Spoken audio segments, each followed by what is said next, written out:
రైట్గా తిరుపతి జిల్లా చంద్రగిరిలో మినీ మహానాడు ఘనంగా జరిగింది. చంద్రగిరి ఎమ్మెల్యే పులివర్తి నాని ఎంతో ప్రతిష్టాత్మకంగా మినీ మహానాడు నిర్వహించారు.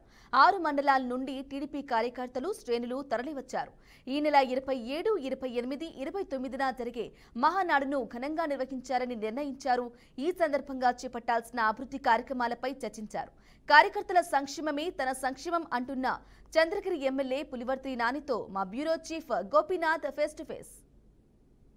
ఎన్నో రకాల పండుగలు ఉంటాయి. అయితే తెలుగు తమ్ముళ్ళకి మాత్రం సంవత్సరంలో 3 రోజుల పండుగ ఉంటుంది. అదే మహానాడు. మరి ప్రభుత్వ అధినేత, అదేవిధంగానే తెలుగుదేశం పార్టీ అధినేత చంద్రబాబు ఎంతో ప్రతిష్టాత్మకంగా ఈ కార్యక్రమాన్ని నిర్వహిస్తున్నారు. మరి నియోజకవర్గాల్లో ఇప్పటికే అన్ని రకాల కార్యక్రమాలు కూడా అక్కడ ఉన్నటువంటి ఎమ్మెల్యేలు నిర్వహిస్తున్నారు. అయితే చంద్రగిరి నియోజకవర్గంలో మినీ మహానాడును ఎంతో వైభవంగా ఎమ్మెల్యే పులివర్తి నాని గారు, అదేవిధంగా పెద్ద ఎత్తున క్యాడరు నిర్వహించడం జరిగింది. మరి ఎమ్మెల్యే గారు ఉన్నారు మనతో పాటు. సార్ చెప్పండి, ఎట్లా జరిగింది మినీ మహానాడుకి సంబంధించి? మినీ మహానాడు అనేది ఈరోజు చాలా అద్భుతంగా జరిగిందండి. ఇది ఎమ్మెల్యేగా మొదటి మహానాడు కాబట్టి జీవితంలో మర్చిపోయిన సంఘటన. 30 సంవత్సరాల తర్వాత ఎమ్మెల్యేగా జరుపుకున్న పండుగ. ఈ కార్యకర్తల పండుగ ఎప్పుడు జీవితంలో మర్చిపోనండి. అంటే దాదాపుగా సంవత్సరం గడుస్తుంది.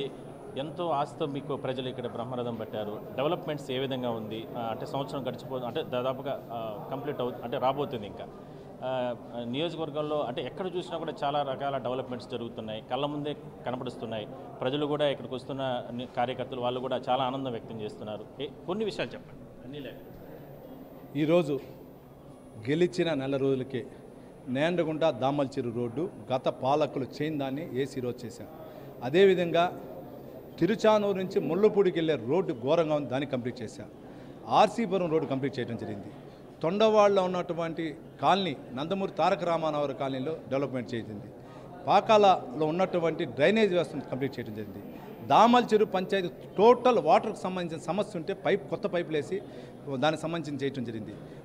అదేవిధంగా పాకాల మండలం ఓట్లవారిపల్లి సుబ్రహ్మణ్య స్వామి గుడికి ఇంతకుముందు రోడ్లో దిగి నడుచుకొని పోయే పరిస్థితి, లేదా ఆటోలో పోయిస్తుంటే దాన్ని డబుల్ రోడ్ చేసి ఆధునీకరిస్తున్నాం. అదేవిధంగా దామల చెరువు టు మొగరాల ఎక్కడైతే చెరువు కట్టుందో దాన్ని అభివృద్ధి పరుస్తూ విడుతు చేస్తూ సెంటర్లో కూడా సిమెంట్ రోడ్లు వేసి ఆధునీకరిస్తున్నాం. ఇది కాకుండా ఎర్రావారిపల్లి మండలంలో కానీ మొత్తం 6 మండలాల్లో సుమారు 348 పనులు ఎన్ఆర్జీఎస్ ద్వారా సీసీ రోడ్లు ఉండొచ్చు, అభివృద్ధి పనులు గాను కల్వర్ట్లు ఉండొచ్చు, ఏదో విధంగా కూడా చేయడం జరిగింది. ఇదంతా ఒకటైతే రైతు సోదరులకు సంబంధించిన గోకులం షెడ్లో బిలో పావర్టీ లైన్ ఉన్నటువంటి చిన్నగొట్టుకులు ఎర్రావారిపల్లిలో సుమారు 780 ఇచ్చి రైతు బిడ్డగా వాళ్ళ యొక్క దీన్ని నేను చూస్తాం. వాళ్ళ కళ్ళల్లో ఒక ఆనందం చూస్తే అది జీవితంలో మర్చిపోలేని సంఘటన. మహానాడుకు అందరూ ఉత్సాహంగా ఎదురు చూస్తున్నారు. ఎంతమంది ఈ నియోజకవర్గం నుంచి వెళ్ళే అవకాశం ఉంది? కేడర్కి ఏం దిశానిర్దేశం ఇక్కడ మీరు ఈ మినీ మహానాడు ఏర్పాటు చేసుకోవడం జరిగింది? ఇక్కడి నుంచి సుమారు 4000 నుంచి 5000 మంది మహానాడుకి వెళ్తున్నామండి. 27, 28 అదేవిధంగా 29 పెద్ద ఎత్తున వెళ్ళాలనుకుంటున్నాం. దాని ప్రణాళిక మాట్లాడుకొని బస్సు సౌకర్యాలు అన్నీ కల్పించుకుంటాను. అందరూ 100% వెళ్తాం. Thank you. సో మొత్తం మీద అంటే మినీ మహానాడు చంద్రగిరి నియోజకవర్గంలో స్థానిక ప్రజలతో పాటు నియోజకవర్గ ప్రజలు, అదేవిధంగానే పెద్ద ఎత్తున ఆ క్యాడర్ అంతా కూడా ఇక్కడికి తరలి వచ్చి పెద్ద ఎత్తున ఈ కార్యక్రమాన్ని నిర్వహించుకోవడం జరిగింది.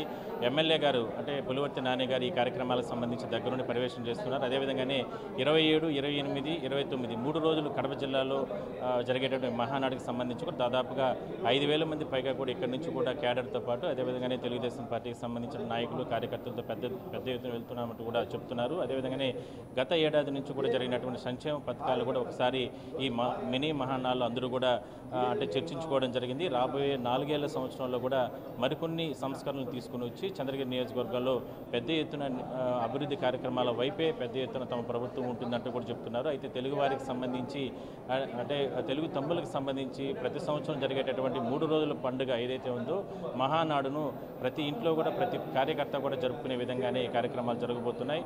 3 రోజులు కూడా అత్యంత వైభవంగా కడప జిల్లాకి వెళ్ళి అక్కడ కార్యక్రమాలు నిర్వహించుకుంటామంటూ కూడా ఎమ్మెల్యే గారు పులివర్తి నాని గారు చెప్తున్నారు. వీడియో జర్నలిస్ట్ నాగార్జున కలిసి గోపినాథ్, బీఆర్కే న్యూస్, చంద్రగిరి నుంచి.